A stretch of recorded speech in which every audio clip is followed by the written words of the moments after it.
Hello hello hello, आप सभी का स्वागत है हमारे एक और लेक्चर में। इस लेक्चर में फाइनली पढ़ने वाले हैं रिलेशनल डेटा मॉडल को, जिसके लिए हम चैप्टर नंबर 8 ऑफ एनसीईआरटी का इस्तेमाल करेंगे, जो बेसिकली डेटाबेस कॉन्सेप्ट्स है।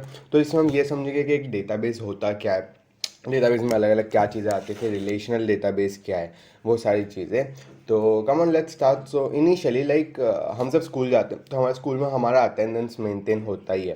तो द थिंग इज़, वो पेपर के अंदर आपने देखा होगा यूजुअली स्कूल्स में रजिस्टर्स रहते हैं, जिसमें हर बच्चे का नाम लिखा हुआ है रोल नंबर वाइज, एंड उसके आगे मस्त ऐसा 30 कॉलम्स बनी पड़ी है, and उसके अंदर पी या ए लिखा होता है प्रेजेंट एब्सेंट का। एंड दैट इज़ हाउ हमारा नॉर्मली अटेंडेंस होता है। तो ये मैनुअल रिकॉर्ड है।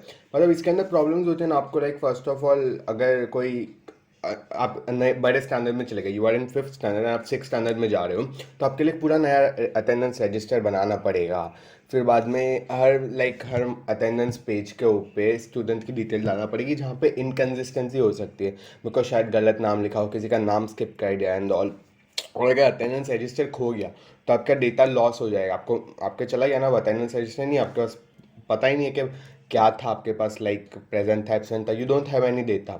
और कैलकुलेशन मिस्टेक हो सकते हैं, बिकॉज हम मैन्युअल है, ह्यूमंस डू मिस्टेक। तो यहाँ पे साथ ही साथ हमारा जो ऑफिस ऑफिस स्टाफ भी अलग से मेंटेन करता है, मैन्युअली करता है। तो वो शायद टीचर के साथ दोनों का जो है वो सेम ना हो चीज़, वहाँ पे डिफरेंस आ सकता है। और इसी पूरा 50 बच्चों की लिस्ट है, उसमें से आपको रोल नंबर अगर नहीं पता तो किसी एक को ढूंढना इज़ अ हार्ड टास्क। को फाइंड करना एक ह्यूज वॉल्यूम ऑफ पेपर्स में से इज़ ए डिफिकल्ट टास्क, अगर हम मैन्युअली उसको करते हैं पेन एंड पेपर की मदद से। तो इन्हीं सारी प्रॉब्लम्स को सॉल्व करने के लिए हम क्या कहते हैं, अटेंडेंस रिकॉर्ड को कंप्यूटर्स पे स्टोर करते हैं, एक कंप्यूटर सिस्टम में कहते हैं, एक फाइल एक्सेल शीट वो सब में कहते हैं, because it makes stuff a lot more easier.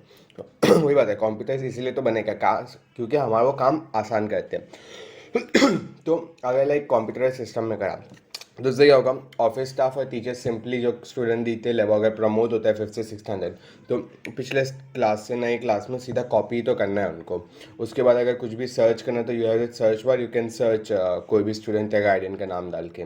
अगर कोई भी नया स्टूडेंट ज्वाइन करते तो बस एक न्यू कॉलम या फिर न्यू रो ऐड करनी है। फिर कुछ भी अगर मॉडिफाई करना है डेटा को, वो भी आसान, ओवर राइट नहीं करना पड़ता। फिर अगर डिलीट करना है, रिमूव करना है, कोई स्टूडेंट स्कूल छोड़े, वो भी आसान है। तो इसलिए यहाँ पे आता है हमारा फाइल सिस्टम।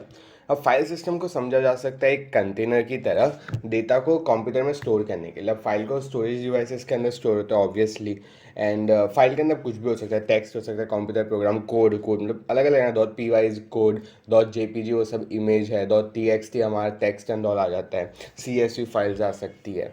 तो वो सारी अलग अलग चीज़ें कुछ भी आ सकती है फाइल्स के अंदर। अब फाइल जो कंप्यूटर पे स्टोर है उनको डायरेक्टली एक्सेस किया जा सकता है, और डिजायर्ड डेटा को सर्च करना है पर कर सकते हैं। पर थिंक इज, उस डेटा को एक्सेस करने के लिए हमें एक सॉफ्टवेयर चाहिए। तो लाइक अगर आपको मंथली अटेंडेंस रिपोर्ट चाहिए तो आपको कंप्यूटर प्रोग्राम चाहिए जिससे आप एक्सेस कर सको उसको। लाइक एक्सेल शीट हुआ तो Excel sheet is a computer program, तो उसकी मदद से आप फाइल्स को एक्सेस कर सकते हो। तो यहाँ पे ये लोग ने वही अटेंडेंस वाला एग्जांपल को आगे लिया है, जिसमें क्या करें हम लोग, जो स्टूडेंट्स का डेटा और अटेंडेंस उसको दो अलग फाइल में बना रहे हैं। तो ये लोग ने देखना दो टेबल्स बनाए, एक ये स्टूडेंट वाली आपको स्क्रीन पर दिखी और एक अटेंडेंस वाली। तो स्टूडेंट वाली में रोल नंबर है, student S name is student name, S date of birth student का date of birth, G name is guardian name, G phone is guardian का phone, and G address is guardian का address, जो student का भी हो गया। तो ये स्टूडेंट के टेबल में लोगों ने रखा है। और दूसरी एक बनाई है जिसमें attendance date, roll number, S name और अटेंडेंस स्टेटस है। सो यहाँ पे आप नोटिस करोगे रोल नंबर और एस नेम दोनों सेम चीज़ है, याद रखना, आगे लाइक यूज़ होगा उसको बताएंगे ये लोग। तो और यहाँ पे एक चीज़ नोटिस करो, ये अटेंडेंस वाले सेम टेबल है। तो इसमें पहले जो डेट थी वो 1 सितंबर की थी और फिर 2 सितंबर की थी, तो अगले लाइन में आ रहा है वो, बस नोटिस करो। तो अब आता है हमारी फाइल सिस्टम की भी लिमिटेशन, तो होगी, कोई भी चीज़ परफेक्ट नहीं होती। तो यहाँ पे फाइल सिस्टम के लिमिटेशंस कितनी है, A B C D E F G, 7 limitations है, starting with difficulty in access. अब फाइल के अंदर खुद ब खुद एक मैकेनिज्म नहीं होता जिससे आप डेटा रिट्रीव कर सकते हो। अगर फाइल सिस्टम में कोई डेटा को मेंटेन किया गया है तो उसको एक्सेस करते किसी एप्लीकेशन प्रोग्राम्स की मदद से। जब हम ऐसे प्रोग्राम्स लिखते हैं तो डेवलपर को शायद सारी पॉसिबिलिटीज, लाइक आप भी जब कोड लिखते हो आपके दिमाग में सारी पॉसिबिलिटीज़ तो नहीं होती, आप कहीं ना कुछ मिस करते हो। तो उस कभी कभी रिक्वायर्ड फॉर्मेट में डेटा को एक्सेस करना इज़ डिफ़िकल्ट, एंड उसके लिए एप्लीकेशन प्रोग्राम लिखना पड़े कि उस वे में हम डेटा को एक्सेस कर सकें। फिर डेटा रिडंडेंसी। अब रिडंडेंसी का मतलब होता है कि सेम डेटा ना अलग अलग जगहों पे डुप्लीकेट हुआ गया है। लाइक जैसे कि मैंने बोला दोनों टेबल के अंदर, और साथ इतना ही नहीं, रुको, यहाँ पे देखो रोल नंबर अटेंडेंस के अंदर भी है, एंड रोल नंबर हमारा स्टूडेंट फाइल के अंदर भी है, तो वो सेम कॉलम रिपीट हो रही है, तो यहाँ पे डबल डबल डेटा जा रहा है। तो डेटा रिडंडेंसी का प्रॉब्लम क्या है, एक्सेस स्टोरेज होती है और कभी कभी डेटा इनकन्सिस्टेंसी भी हो सकती है। एंड अब डेटा इनकन्सिस्टेंसी क्या है, वो हमारा तीसरा पॉइंट है। उसका मतलब है कि सेम डेटा दो अलग जगह पर रखा है, वो मैच नहीं कर रहा। सपोज क्लर्क ऑफिस में और जो टीचर है, टीचर के अटेंडेंस उसके अंदर दोनों में डेटा मैच नहीं हो रहा, दोनों के अंदर स्टूडेंट की स्पेलिंग, लाइक स्टूडेंट को स्पेलिंग चेंज करानी है। उसने क्लास टीचर को बोला, क्लास टीचर ने अपने रजिस्टर में स्पेलिंग चेंज करी, बट क्लर्क ऑफिस में नहीं हुई चेंज। तो यहाँ पे दो अलग जगह पे सेम डेटा है, but data don't match.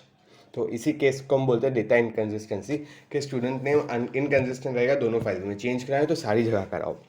Then comes data isolation, जो हमारा फोर्थ पॉइंट है। तो द थिंग इज, अभी हमने स्टूडेंट टेबल देखी, अटेंडेंस टेबल देखी, दोनों के दोनों थी स्टूडेंट्स के रिलेटेड, पर इन दोनों टेबल के बीच में कोई लिंक नहीं थी ना, मतलब हमारे पास रोल नंबर ऑल था, but there was no link या मैपिंग इनके बीच में। तो स्कूल को अलग अलग प्रोग्राम्स लिखना पड़ेंगे इन दोनों को एक्सेस करने के लिए। अगर और कॉम्प्लेक्स सिस्टम होती जहाँ पे डेटा फाइल्स को एक अलग अलग पर्सन बना है, लाइक अगर क्लर्क अलग फाइल बना रहा है, क्लास टीचर अलग फाइल बना रहा है, तो यहाँ पे तो डेटा आइसोलेशन में होता है, अलग अलग फॉर्मेट्स में होता है, तो यहाँ पे नया एप्लीकेशन प्रोग्राम लिखना भी हार्ड हो जाता है। तो इसीलिए एक अंडरलाइंग स्ट्रक्चर को भी समझना पड़ता है। Then comes data dependence. अब डेटा ऑब्वियसली किसी ना किसी स्पेसिफिक फॉर्मेट में है, किसी ना किसी स्ट्रक्चर में। अगर स्ट्रक्चर बदल दिया तो उसका सारा एग्जिस्टिंग एप्लीकेशन प्रोग्राम भी बदलना पड़ेगा। फॉर एग्जांपल ये जो लेक्चर्स है, तो उसमें बहुत सारी बार ऐसा होता है कि मेरा जो लेक्चर या फिर जो भी चीज़ है वो एक अलग फॉर्मेट में होती है, तो वो मेरे नॉर्मल जो एप्लीकेशन होता है उससे खुलता नहीं है वीडियोस को, उसके लिए मेरे को VLC मीडिया प्लेयर डाउनलोड करना पड़ता है। तो द थिंग इज, अगर स्ट्रक्चर या फॉर्मेट इटसेल्फ बदल गया तो सारे एप्लीकेशन प्रोग्राम्स को भी बदलना पड़ेगा, या फिर प्रोग्राम शायद वर्क भी ना करे। ये डेटा डिपेंडेंसी होती है। तो इसलिए अगर आप डेटा के स्ट्रक्चर को अपडेट कर रहे हो तो उसके लिए मॉडिफिकेशन भी चाहिए सारे एप्लीकेशन प्रोग्राम्स में। Then comes control the data sharing. ओ 6 ही थे, ABCDEF, हाँ मैंने जी तक गिना था गलती से। तो कंट्रोल डेटा शेयरिंग। तो द थिंग इज, अलग अलग कैटेगरी ऑफ यूजर्स हो सकते हैं ना, लाइक अगर सपोज आपने एक फाइल बना के रखी है अटेंडेंस की, तो वो फाइल को लाइक एट दिस मोमेंट उसको टीचर भी एक्सेस कर सकते हैं, ऑफिस स्टाफ कर सकता है, पेरेंट्स कर सकते हैं, स्टूडेंट्स कर सकते हैं। बट आइडियल सिचुएशन में आप अटेंडेंस की फाइल को स्टूडेंट को एक्सेस क्यों देना चाहोगे, गार्डियन को क्यों देना चाहोगे? वो लोग मॉडिफाई नहीं करने चाहिए, अगर देखना है देख सकते हो, बट मॉडिफाई करने का नहीं है। तो इसलिए यूजर्स को लिमिटेड एक्सेस ही देना चाहिए। ये एक आइडियल सिचुएशन होनी चाहिए। सिर्फ टीचर को अपडेट करने का हक होना चाहिए, और ऐसा एनफोर्स करना, एक्सेस कंट्रोल देना इज़ डिफ़िकल्ट। अभी तो थोड़ा इजी हो चुका है, बट स्टिल इट्स डिफ़िकल्ट। तो वो भी एक प्रॉब्लम है। Then we come on to database management system. तब फाइल सिस्टम में जो भी हमारे पास प्रॉब्लम्स थी ना, उनको एक डेटाबेस में स्टोर करके सॉल्व कर सकते हैं। अब डेटाबेस में क्या है तो हमारा जो डेटा होता है उसको लॉजिकली रिलेट किया जाता है, और अब रिलेटेड डेटा है तो उसको ऑर्गेनाइज करना भी एक एफिशिएंट और इजी वे में हो सकता है ना। यहाँ पे DBMS शब्द आपने पढ़ा होगा, which is database management system. तो ये बेसिकली एक सॉफ्टवेयर होता है जो बनाया जाता है ताकि हम क्रिएट और मैनेज कर सके डेटाबेसेस को। अब DBMS जो होता है वो अलाउ करता है यूजर को कि वो एक डेटाबेस बना सके, उसको स्टोर कर सके, उसको मैनेज कर सके, उसमें कुछ चेंज करना हो तो अपडेट कर सके, मॉडिफाई कर सके, या फिर डेटा रिट्रीव भी कर सकता है यूजर या एप्लीकेशन प्रोग्राम से। लोगों ने कुछ ओपन सोर्स का एग्जांपल दिया, MySQL, Oracle, फिर MongoDB, वो सब। हम MySQL पढ़ने वाले हैं। तो अब डेटाबेस सिस्टम क्या कहता है, वो कुछ डिटेल को हाइड करे, वो सारी चीज़ नहीं बताता, वो लाइक एक एब्स्ट्रैक्ट व्यू देता है डेटा का, और उसमें ना कुछ सेट ऑफ प्रोग्राम्स होते हैं जिससे आप एक्सेस, मॉडिफाई, रिट्रीव कर सकते हो जो डेटा स्टोर किया गया है उसको। And basically DBMS is a broker between end users, यानी कि हम और एप्लीकेशन प्रोग्राम के बीच में। It serves as a broker because वो एक डेटाबेस से रिट्रीव करता है डेटा को, एक स्पेशल टाइप ऑफ कमांड से जिसको क्वेरी बोला जाता है। और साथ ही साथ में आप डेटाबेस का स्ट्रक्चर भी मॉडिफाई कर सकते हो डेटा DBMS की मदद से। अब यहाँ पे ये लोग बता रहे हैं कि फाइल सिस्टम से DBMS जो है उसके अंदर लाइक क्या चेंजेस हो गए। तो आपको स्टूडेंट और अटेंडेंस वाले आई होप के टेबल्स याद हो, नहीं तो थोड़ा पीछे जाओ, उसको ऐसा शॉर्ट में लिख लो पेपर पे समझने के लिए, या फिर टेक्स्ट बुक तो होगी आपके पास। तो लाइक सपोज आपको कन्वर्ट करना है इन दोनों फाइल, स्टूडेंट और अटेंडेंस को डेटाबेस में, तो हमको ये चेंज करना पड़ेगा। पहली बात, एस नेम दोनों जगह पे था, तो और नाम रिपीट हो सकता है, इसलिए उसको दोनों जगह पे रखने की ज़रूरत नहीं है। वो रोल नंबर की मदद से भी हम एक्सेस कर सकते हैं, इसलिए एस नेम को कोई एक ही जगह पे रखो। दोनों में कुछ कॉमन रखना है तो वो रोल नंबर वाले को रखो, because roll numbers are unique. Then secondly, अगर दो भाई बहन हो या फिर भाई भाई बहन बहन जो भी हो, तो उनका सेम गाइडेंस डिटेल्स होगी, guidance name, guidance phone, guidance address सब सेम होगा, तो एक रिडंडेंसी है। तो डेटाबेस की वजह से हम इसको अवॉइड कर सकते हैं, इसलिए स्टूडेंट फाइल को भी ये लोग दो पार्ट में बांट रहे हैं, एक स्टूडेंट फाइल में और एक गाइडेंस फाइल में। अब ऑब्वियसली गाइडेंस का भी नेम ज़्यादा हो सकता है, और हमने student file and guidance file को अलग करा है। तो यहाँ पे हम क्या करेंगे, एक GOID करके नया कॉलम बना देंगे, जहाँ पे हम हर एक गाइडेंस को एक यूनिक ID देंगे।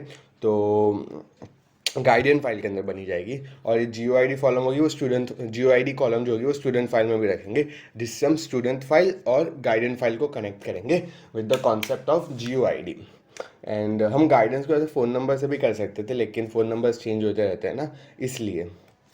देन ये लोग ने वही बताया दैट स्टूडेंट गाइडेन अटेंडेंस में भी क्या क्या है। तो आप नोटिस करो, स्टूडेंट और गाइडेन को अगर हमें लिंक करना है, then we have GUID, and if you want to link attendance and student, we have roll numbers. Okay, ये हम कनेक्शंस बता रहे थे, एंड वही था, ये लोग वापस टेबल्स बता दिए, दैट्स नॉट मैटर। ओके, सो हाँ, हम आते हैं डेटाबेस का, DBMS के की कॉन्सेप्ट्स। तो सबसे पहले आता है डेटाबेस स्कीमा। डेटाबेस स्कीमा का बेसिक मीनिंग स्मॉल, एकदम आसान भाषा में बोले, इट्स डिज़ाइन स्ट्रक्चर स्केलेटन। तो बोले एक, वो आपको एक स्ट्रक्चर बताते हैं। डेटाबेस स्कीमा का काम आपको पूरे डेटाबेस का स्ट्रक्चर बताएगा, उसका नाम क्या है, उसमें कितने फील्ड्स है, उसमें कितने कॉलम्स है, वो हर कॉलम कितना, कौन सा टाइप का डेटा होल्ड कर सकते हो, उसमें कौन से कॉन्स्टेंट्स है, टेबल्स के उसमें रिलेशन क्या है। वो इट्स लाइक आर्किटेक्चर है पूरा, एक ब्लूप्रिंट होती है ना, वो पूरा एक डेटाबेस का ब्लूप्रिंट है डेटाबेस स्कीमा। उसको डिज़ाइन बोलो, स्केलेटन बोलो, स्ट्रक्चर बोलो, सब एक है। देन डेटा कॉन्स्टेंट, अब हर जगह पे कुछ ना कुछ रिस्ट्रिक्शंस, कुछ तो लिमिटेशंस होगी। लाइक सपोज मेरे को अगर किसी का फ़ोन नंबर चाहिए, I won't allow him to write characters ना, आई ऑब्वियसली वांट इंटीजर्स। तो यहाँ पे वो मैं कॉन्स्टेंट डाल दूंगा उस कॉलम के अंदर, that I only want integers. तो मैंने एक कॉन्स्टेंट लगाई, एक लिमिटेशन लगाई है कि कौन सा टाइप ऑफ डेटा इंसर्ट हो सकता है, वो मल्टीपल कॉलम्स में भी आ सकता है। साथ ही साथ में हम लोग नॉट नल, यूनिक कॉन्स्टेंट्स भी डाल सकते हैं। ये सारे हम आगे डिटेल में जब SQL पढ़ेंगे तब करेंगे। देन कम्स मेटा डेटा या फिर डेटा डिक्शनरी। ये Meta data is basically data के बारे में डेटा। तो लाइक डेटा बेस स्कीमा, उसके अंदर अलग अलग कॉन्स्टेंट्स लगा दो, तो ये सारा डेटा DBMS के कैटलॉग में स्टोर होता है, और उस कैटलॉग को मेटा डेटा बोलते हैं। सिंपल भाषा में बोलने का, meta data is data about data. Then we come on to database instance. तो हम जब भी किसी डेटाबेस स्ट्रक्चर या फिर स्कीमा को डिफाइन करते हैं, तो डेटाबेस का स्टेट जो होता है, लाइक कोई भी चीज़ स्टार्ट के तो ऑब्वियसली वो एम्प्टी होगी, और उस वक्त पे जो उसका स्नैपशॉट होगा उसको इंस्टेंट बोलेंगे। What is instant? इस मोमेंट पे, एक स्पेसिफिक मोमेंट पे। तो database instance is like the state और snapshot of the database at any given time. तो लाइक जब आपने नया नया डेटाबेस बनाया है तो ऑब्वियसली खाली होगा, तो उस मोमेंट पर उसका इंस्टेंस खाली है, बट अगर आप उसमें कुछ भी डेटा डाल रहे हो क्वेरीज की मदद से या मैनिपुलेट कर रहे हो, तब चेंज होता रहेगा। तो हर मोमेंट पे अलग अलग इंस्टेंसेस हो सकते हैं, एंड वो ये इंस्टेंट इज लाइक इस मोमेंट पे क्या है, तो आप जैसे चेंज करते जाओगे उसका डेटा इंस्टेंस बदलता जाएगा। Then come on to query. Query is basically request एक डेटाबेस को लाइक इन्फॉर्मेशन देने के लिए, या फिर लिखना भी है तो, लाइक अगर आप ढूंढ रहे हो किसी का तो भी वो क्वेरी है, अगर आप कुछ चेंज करा रहे हो, आप कुछ लिख रहे हो तो वो भी क्वेरी है। एंड क्वेरी लैंग्वेज हम आगे पढ़ेंगे, SQL हमारी। फिर डेटा मैनिपुलेशन।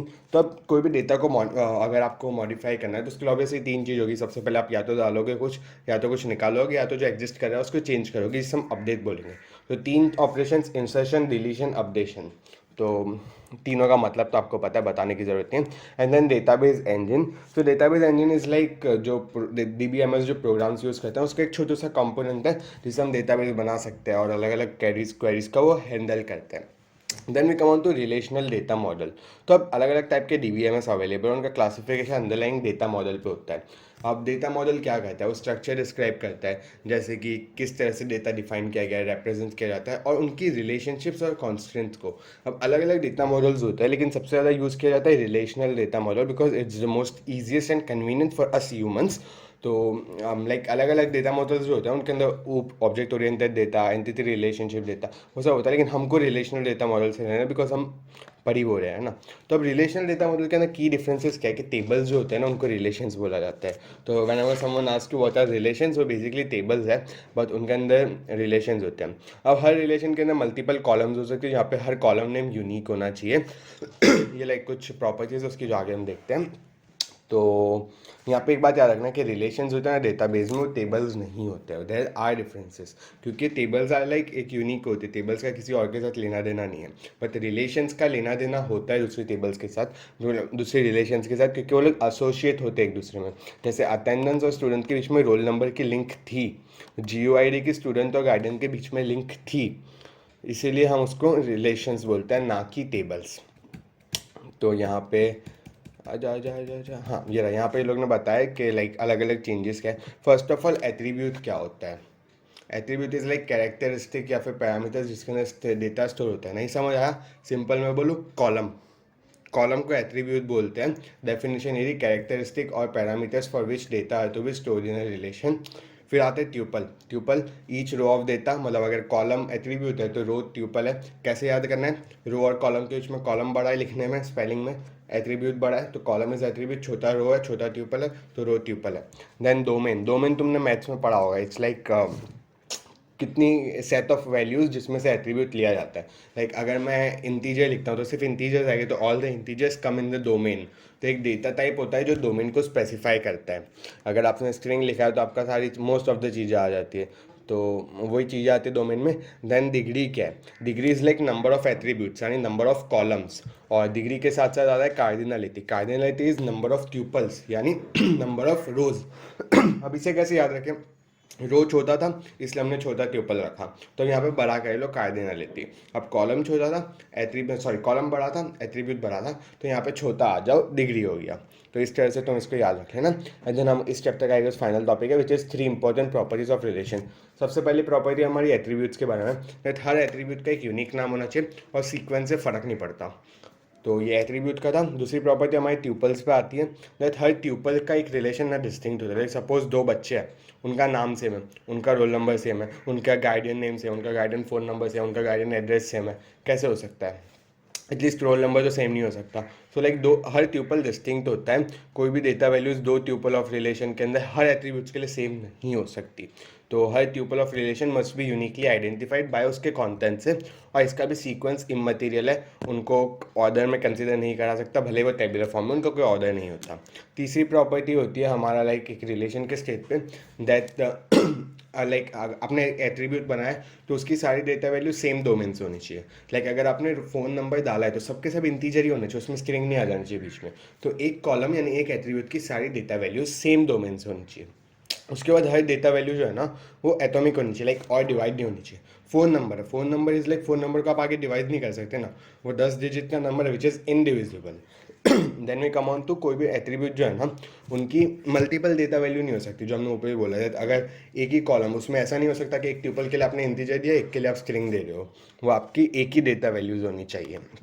और एक स्पेशल वैल्यू होता है नल हमारे पास। नल का काम होता है वैल्यूज़ को रिप्रेजेंट करना जो अननोन है या फिर नॉन एप्लीकेबल है कुछ सर्टेन एट्रीब्यूट्स को। लाइक अगर कुछ एग्जिस्ट नहीं करता तो वहाँ पे नल आएगा। याद रखना जीरो और नल डिफरेंस है, जीरो भी सिग्निफाई करता है, जीरो की कुछ इंपॉर्टेंस है, जबकि नल बता रहा है वहाँ पे कुछ है ही नहीं। जीरो इज़ लाइक वहाँ पे जीरो चीज़ है। फिर आता हम कीज़ पे। अब ट्यूपल्स जो एक रिलेशन में वो डिस्टिंक्ट होनी चाहिए, यानी कि दो ट्यूपल्स की लाइक सेम वैल्यू नहीं होनी चाहिए। कोई एक एटलीस्ट एट्रीब्यूट होना चाहिए जिसका डेटा डिस्टिंक्ट है, जैसे हमारी रोल नंबर थी, रोल नंबर में से हर डेटा डिस्टिंक्ट है और वो नॉट नल भी है। तो इस वे में हम ना हर ट्यूपल को एक डिस्टिंक्टली कर सकते हैं। इसलिए रिलेशन डेटा मॉडल क्या कहता है, कुछ रिस्ट्रिक्शन या कॉन्स्टेंट डालता है वैल्यूज़ पे एंड किस तरह से लाइक एक दूसरे के साथ रिलेट होती है। तो अब जब ये रिस्ट्रिक्शंस बनती है ना तो time of defining data base पे बनती है अलग अलग कीज़ की मदद से। सबसे पहले हम देखते हैं कैंडिडेट की क्या होता है। तो एक रिलेशन के ना एक से ज़्यादा एट्रीब्यूट्स हो सकते हैं जो डिस्टिंक्ट वैल्यूज़ लेते हैं। लाइक हमारा जब इनिशियल हमने एस नेम को अलग वो नहीं किया था तब तक रोल नंबर और एस नेम दोनों डिस्टिंक्टली आइडेंटिफाई कर रहे थे, एंड कहीं ना कहीं तक फ़ोन नंबर भी। तो ये तीनों चीज़ें जो थी वो डिस्टिंक्टली आइडेंटिफाई करते थे, तो इनको हम कैंडिडेट की बुलाएंगे। और क्योंकि इन सबके पास एबिलिटी थी कि वो प्राइमरी की बन पाए। ओके, तो ये सब हमारी अपनी कैंडिडेट कीज थी, बिकॉज उनके पास पॉसिबिलिटी थी दैट वो प्राइमरी की बन सकते, वो कैंडिडेट्स थे प्राइमरी की बनने के लिए। एंड हम इन सारी कैंडिडेट्स की में से हम किसी एक को बनाते हैं प्राइमरी की, जो डेटाबेस डिज़ाइनर, यानी कि तुम ऐसा कोडर तुम डिज़ाइन मतलब एक को डिसाइड करोगे दैट वो प्राइमरी की बनेगा उस रिलेशन का। तो एक जो तुमने चूज़ किया वो प्राइमरी की बनेगा, एंड बाकी सबको हम ऑल्टरनेट कीज़ बनाएंगे। लाइक जो जो कैंडिडेट की प्राइमरी की नहीं बनती है उसे ऑल्टरनेट कीज़ बनाएंगे। एंड बहुत सी सिचुएशंस आएगी जहाँ पे लाइक नहीं है आपके पास कोई भी डिस्टिंक्ट एक एट्रीब्यूट नहीं है जो डिफाइन कर सकते, इसलिए आप शायद दो तीन एट्रीब्यूट्स को साथ में यूज़ करके डिफाइन करो। तो ऐसे केस में उस चीज़ को बोलेंगे कंपोजिट प्राइमरी की, जहाँ पे आप एक से ज़्यादा एट्रीब्यूट्स को यूज़ करके एक की बना रहे हो। तो यहाँ पे हमारा कीज़ का कॉन्सेप्ट है। Then foreign key, foreign key is like use to represent relationship दो रिलेशंस के बीच में। वो एक एट्रीब्यूट है जिसकी वैल्यू डिराइव होती है प्राइमरी की से किसी और लाइक रिलेशन से। तो होता है यहाँ पे हमारा लेक्चर ख़त्म। मिलते हैं आपको नेक्स्ट लेक्चर में।